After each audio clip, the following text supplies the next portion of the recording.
All right. Looks like the stream of people coming in has slowed down a bit. So, Paul, take it from here. Yep. Thank you, Andrew. So first of all, my name is Paul, and I'm the product marketing manager at Synera. I'm today jumping in for Daniel Siegel, our co-founder and co-CEO, who unfortunately couldn't make it. But nevertheless, I have now the honor to present to you the new release Synera 25.03 Magnificent Markus.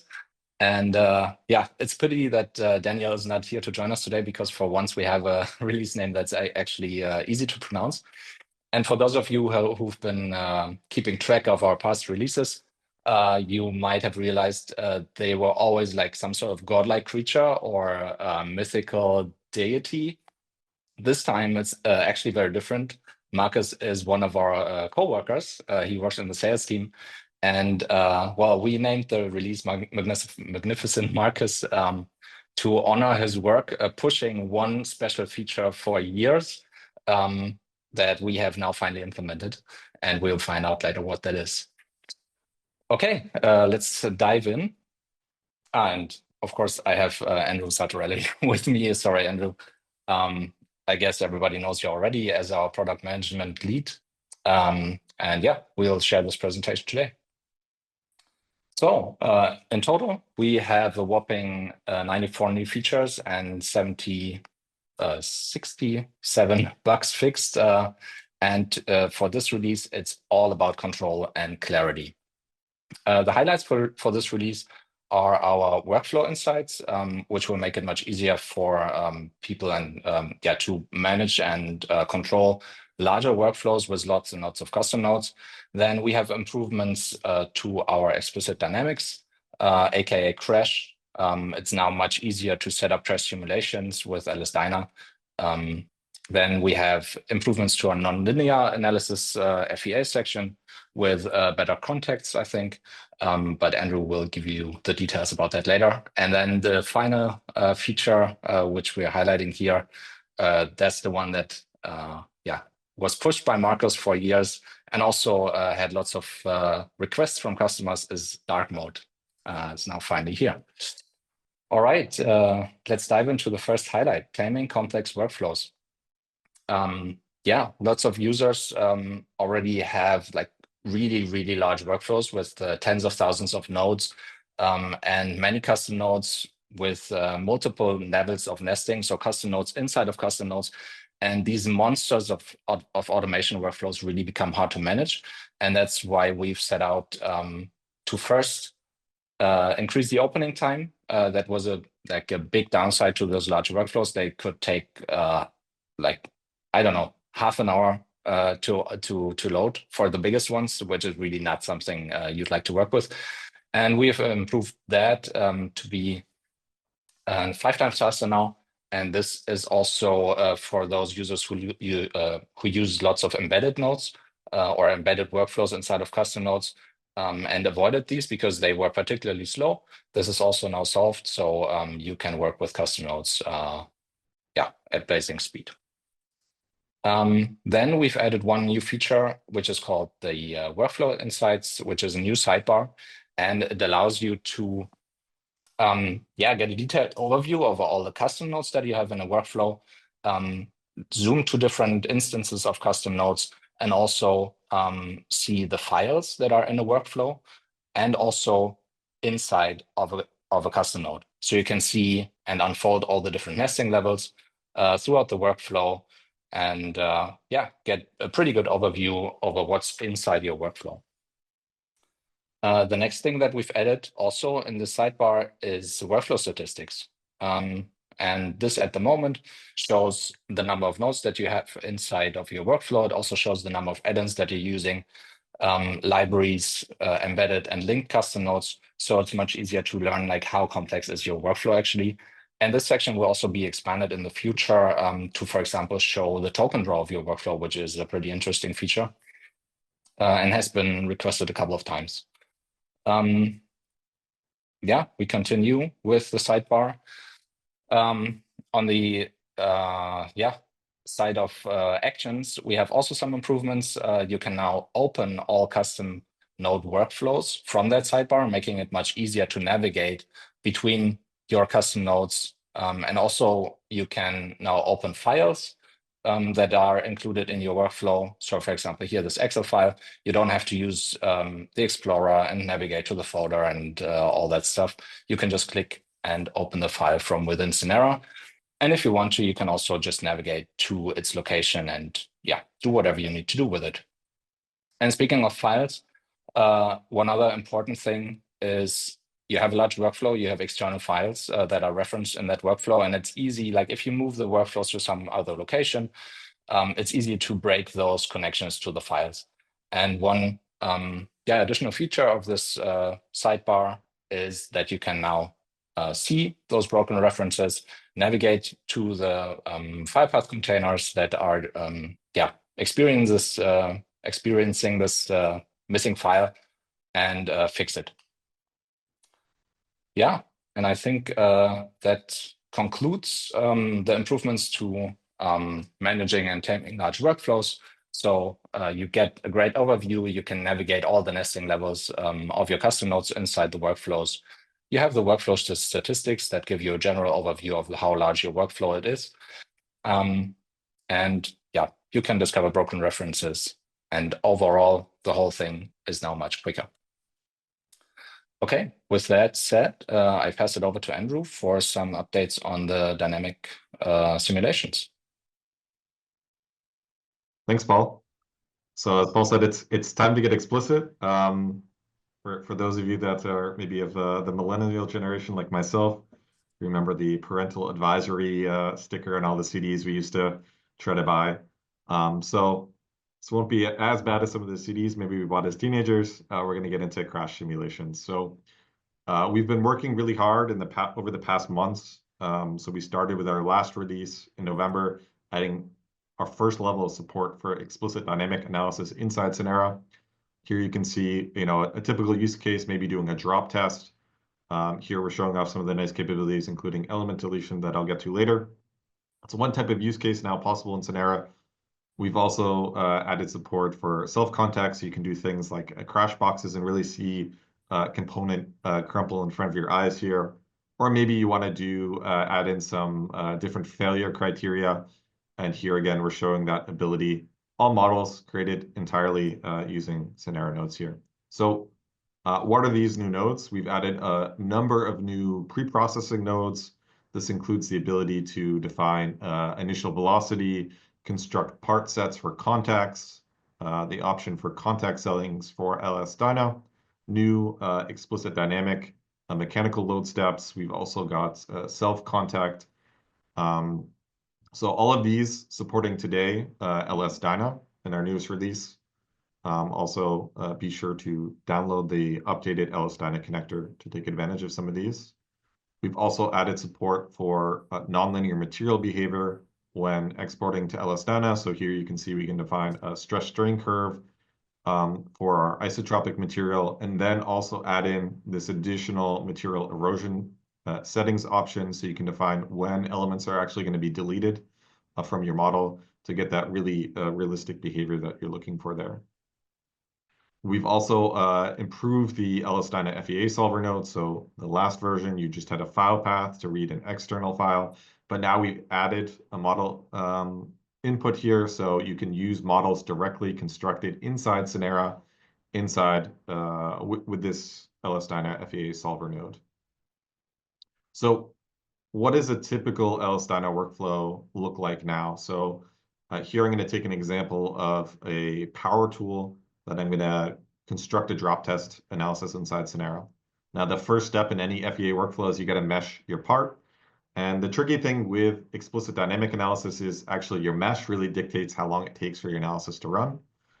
And in this case, our model, it has some elements with poor quality. So we have some really small minimum edge lengths inside our elements. And now with this check element quality, we can actually quickly identify those regions that are going to cause problems for us. So in this case, I'm actually going to go in and remesh my part.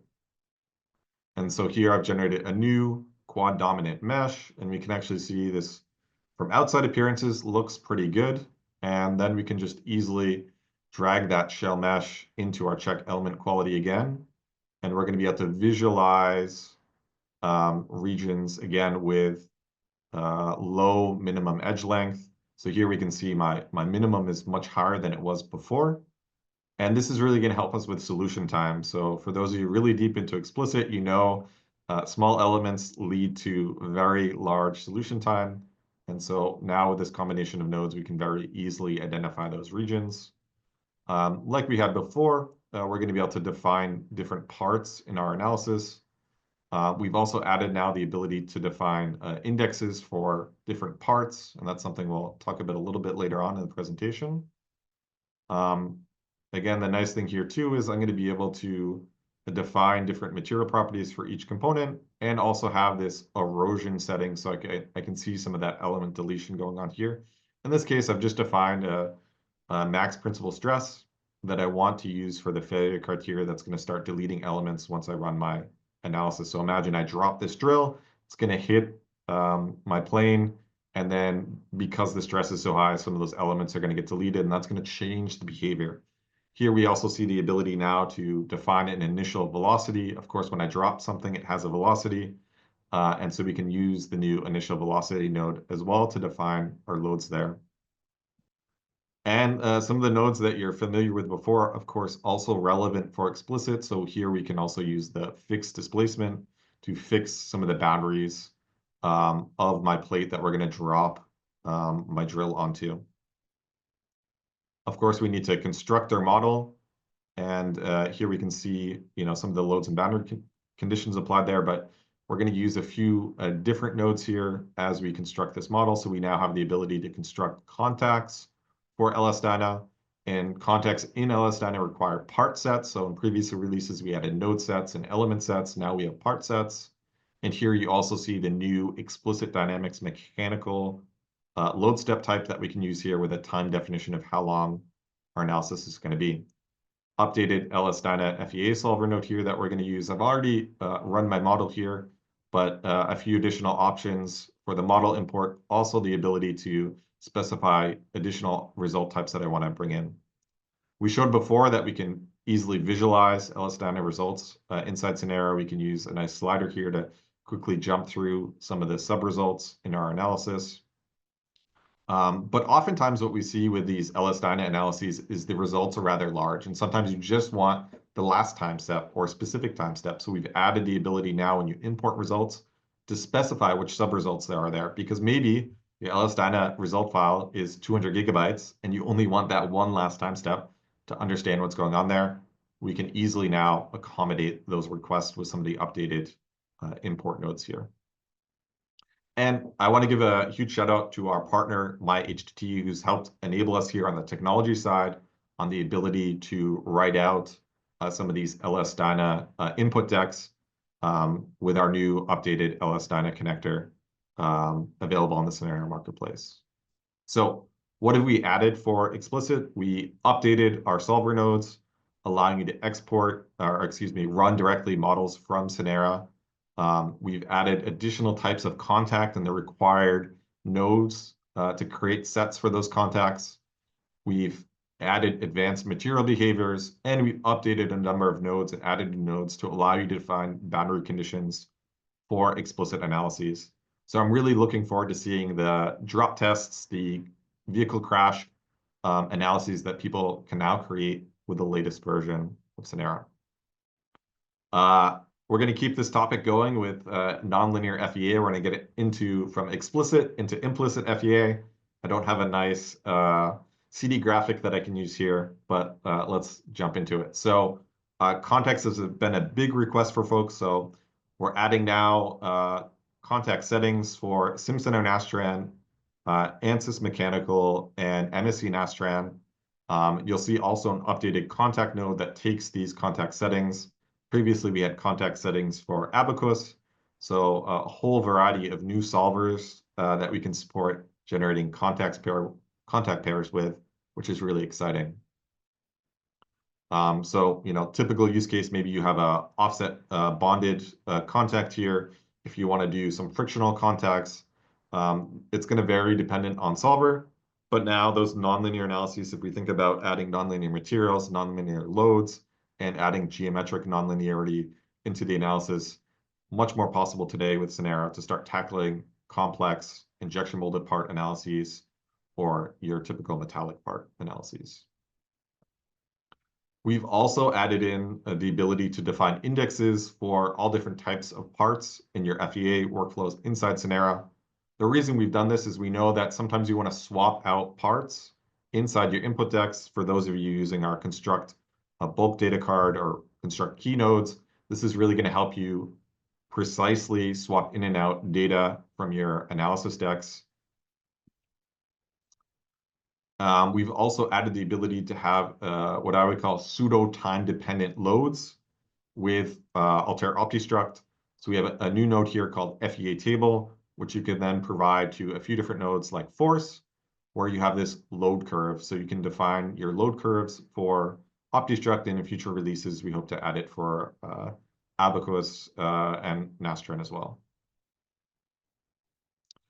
And finally, we don't just do solving models, but before we get to construct our FEA analysis, we need to start to prepare our CAD geometry for analysis, for meshing. And typically what we have to do is defeature geometry. So we've added a new extract fillet surfaces node, which will detect fillet surfaces in your model. And it's going to allow you to easily then delete some of those surfaces to allow you to more easily generate your FEA meshes. So we can see a nice little animation I've created here where we're able to select some of those surfaces and simply remove them using our delete surfaces node, or directly in the node here, we have the option to delete some of those fillets.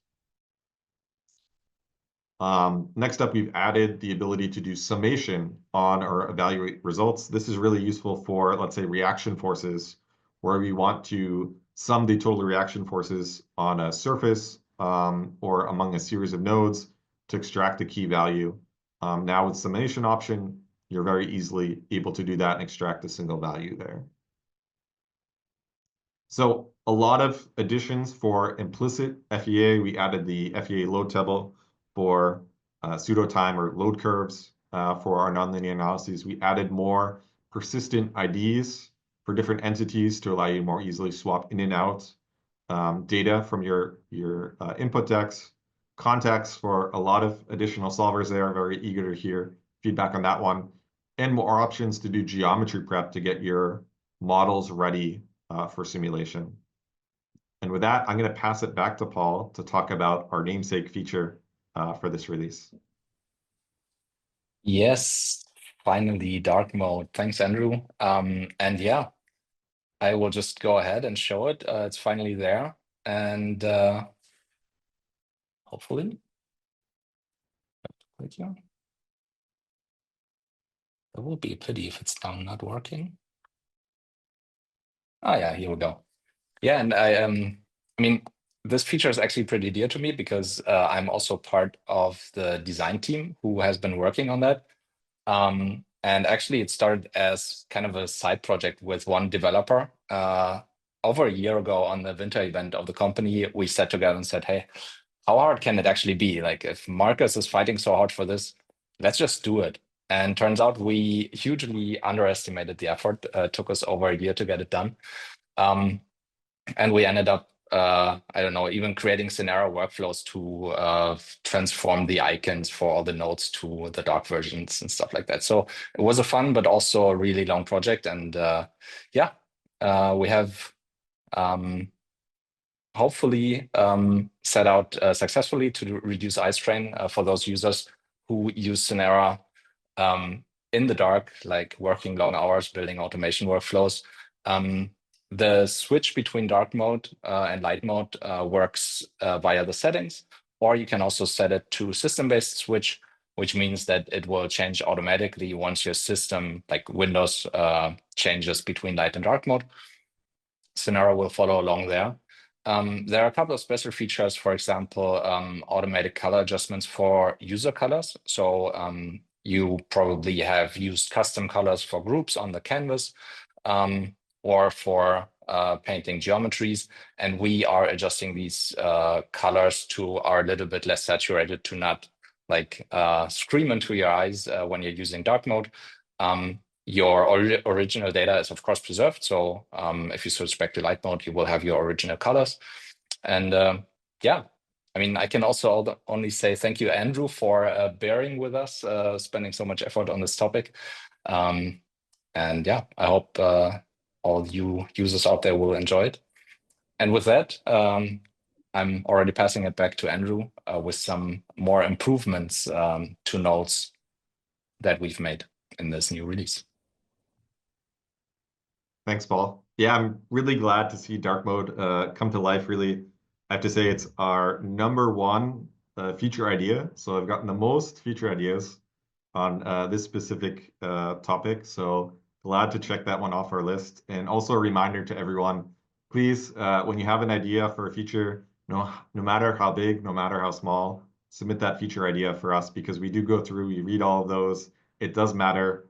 So the more, I think we had something like between 10 and 15 folks requesting that. So please do submit those ideas. But let's get into some of the other improvements, which are also typically driven by some of our feature ideas. So in this case, we've made an update to the data recorder node.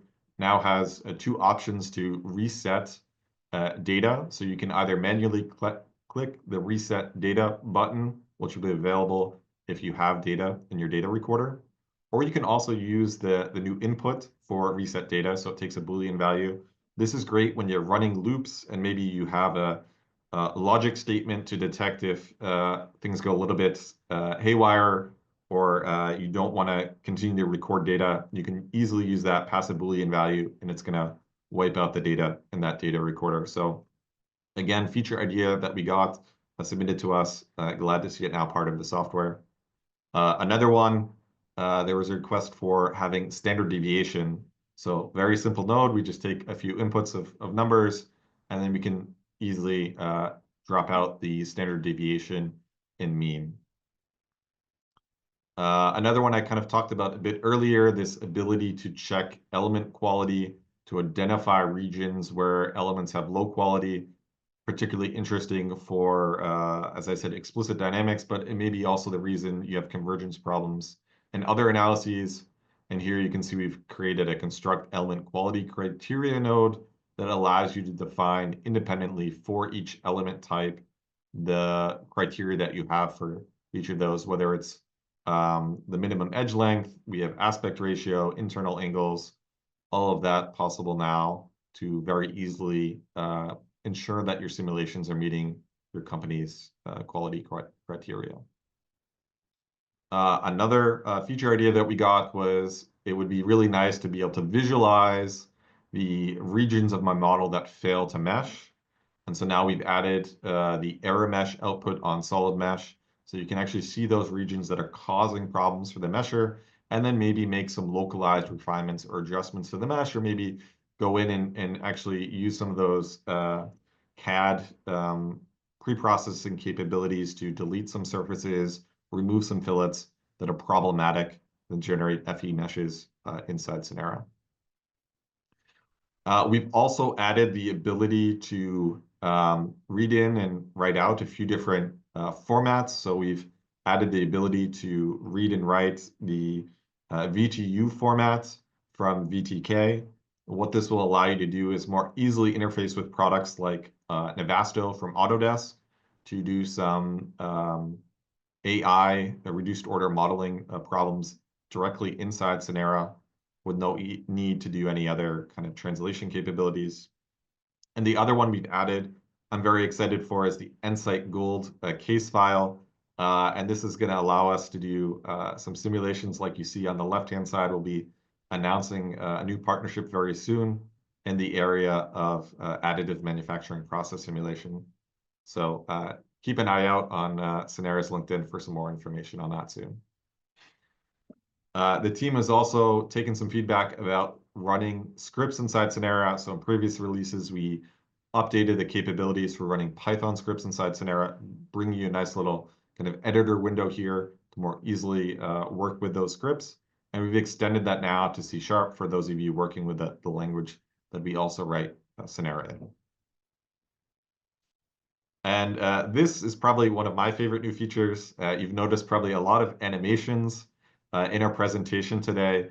And I'm happy to say that we've added now support for generating and exporting animations directly inside Synera. So you'll be able to construct or import GIF files into Synera.